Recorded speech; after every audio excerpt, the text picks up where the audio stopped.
Good evening. Welcome to the report with me, John Rees. More than 150 people have died in an earthquake that hit India, Pakistan and Afghanistan.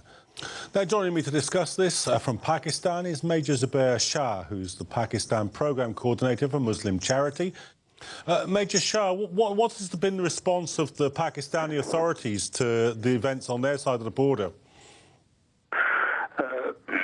As you see, Pakistan is already, the northern areas are already receiving a heavy rain since last 4 or 5 days and heavy snow since last 2-3 days.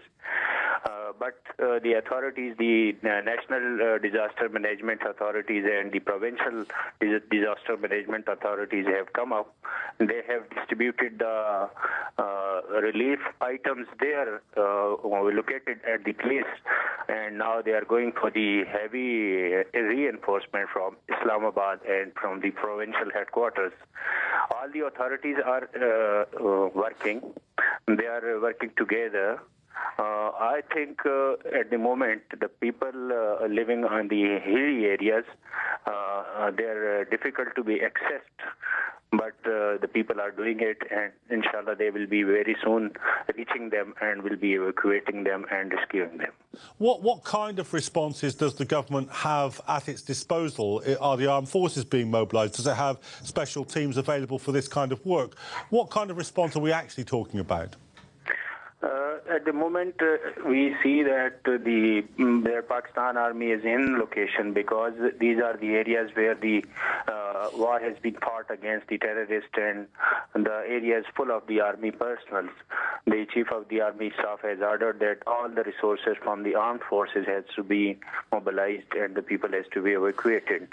In the moreover, the government has also announced so many things, and now the Chief Minister of KPK, Khyber Pakhtunkhwa, and then the governor and the all other ministers. As you know, Prime Minister is in UK and he will be coming tonight, and he has ordered a crisis management cell at the central level to monitor all the activities being done for the evacuation of these people. Major Shah, should the response be, in that case, a greater degree of evacuation, perhaps to urban centres where accommodation can be found more easily than constructing them in the middle of the earthquake zone itself? The evacuation is at the moment is becoming difficult as the Met authorities are expecting heavy rains tomorrow and day after tomorrow in those areas. But the local volunteers are doing the work. They're evacuating the people to the nearest hospitals. Although the hospitals are not that much equipped, but they're carrying out their duties and they're carrying out the treatment of the casualties. And I think at the moment there will be a problem of providing the houses like tents and khemas and the hard clothes to the people, because the area is cold and the people will be of need for these things. Major Shah, isn't this a case? I mean, this is 2 states at least that have very considerable military machines at their disposal. Surely a sort of airlift operation is required on a very large scale for something like this. You see, the Chief of the Army Staff have visited the area, the affected areas, just now a few hours back, and he has ordered the mobilization of all the helicopters to evacuate the people from the area where they cannot be accessed through roads. And I think they have started the evacuation of the people, and very soon they are going to handle the situation very effectively.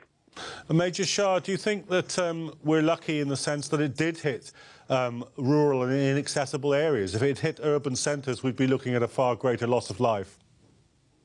In a sense, if we compare the present earthquake of today with the earthquake of 2008, Allah has been very kind, and the death toll and the damage is very less as compared to that.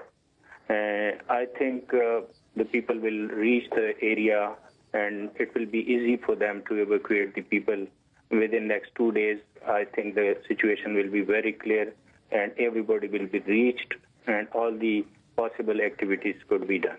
OK. Thank you very much for joining us, but I'm afraid that's all we've got time for on this part of the programme.